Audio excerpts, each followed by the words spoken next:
Quand on parle de team building, souvent on a ce cliché un peu de... On part on va marcher sur les braises, on va sauter à l'élastique, on va faire du parachute, on va se jeter en arrière dans les bras de son équipe qui va nous réceptionner. Voilà. Donc tout un peu ces clichés plus ou moins positifs sur le développement de la cohésion d'équipe. Chez Demos, notre vision d'une team building, c'est que bien sûr, la cohésion d'équipe est un élément déterminant pour l'atteinte des objectifs en fait. Et d'autant plus quand on est dans des enjeux forts. Cette cohésion va permettre de créer des synergies qui vont permettre d'aller chercher la performance qu'on n'arrive pas à trouver individuellement. Et pas seulement en fait.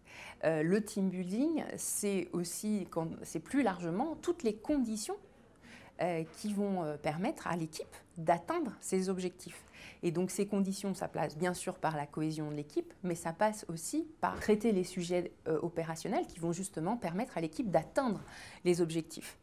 Et dernier élément, c'est aussi fournir à l'équipe des éléments de formation, des compétences, des savoir-faire ou des savoir-être qui vont également contribuer à la performance de l'équipe. En synthèse, pour Demos, le team building, ça passe par 3 éléments clés, qu'on appelle le modèle ORF, c'est-à-dire travailler sur les sujets opérationnels, travailler sur la régulation des relations et travailler sur des aspects de formation, donc l'acquisition de compétences, de savoir-faire, que ce soit des savoir-faire ou des savoir-être.